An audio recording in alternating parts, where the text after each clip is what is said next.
this is Stuff You Like, You Can Call Me Ursa, and I didn't really have much to say about you, Clint Barton, until this happened. But we'll come back to the Hawkeye Initiative in a moment. Let's talk about you, Clint Barton, before we talk about using your body for fun and non-profit. Thing is, Clint Barton, I don't really know anything about you. I mean, I haven't read any of your comics, and so all I do know of you is from the 20 minutes you're in the Avengers, the 30 seconds you're in Thor, and whatever I've picked up from Tumblr by osmosis.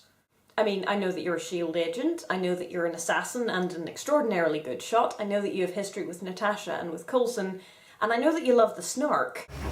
You want me to slow him down, sir?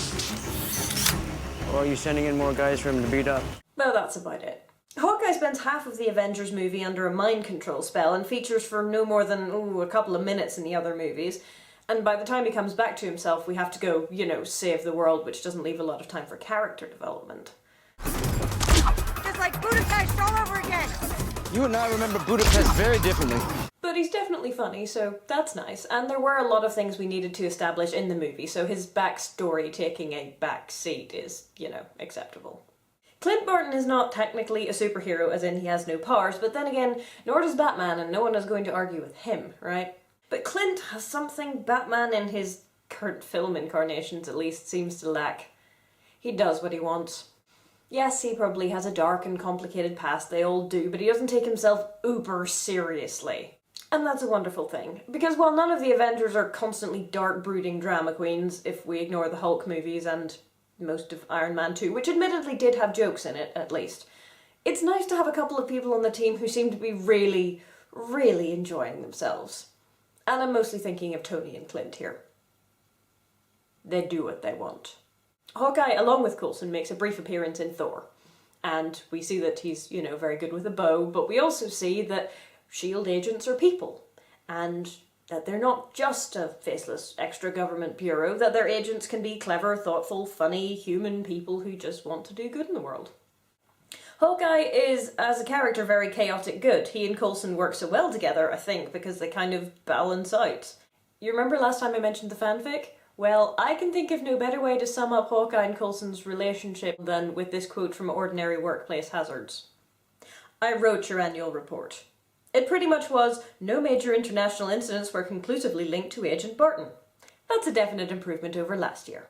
And Clint and Coulson have a couple more things in common, like neither of them are super and both of them are amazing. And that's nice because they're not special, but they're still important to the film.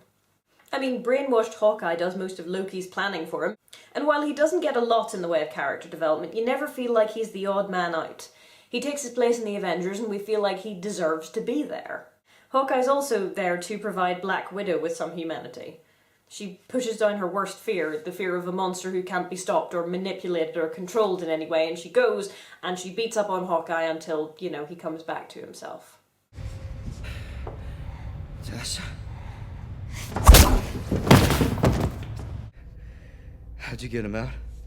Cognitive recalibration. I hit you really hard in the head.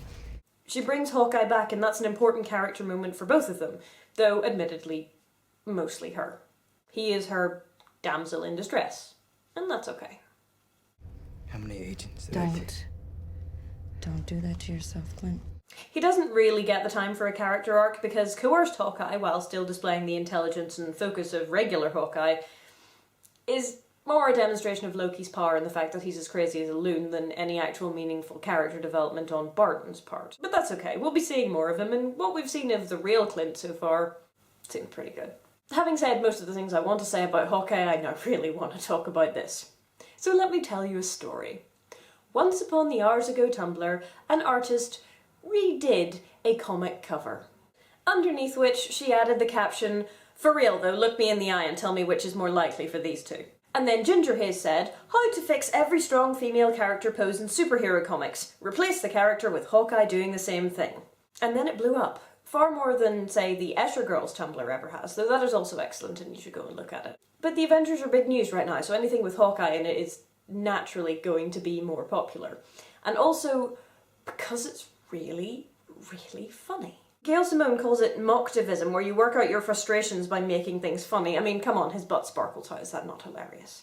Okay, this one is one of my favourites, because it kind of perfectly demonstrates something with which I am very uncomfortable in comics, and that is the artist is turning me into a creeper. But the topics of Escher girls and heroines as creepshot victims are subjects for another day.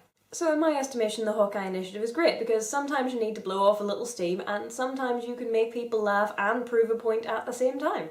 And it has the added advantage that nobody is talking at you or shouting at you or making you feel bad about yourself. And that is a beautiful thing.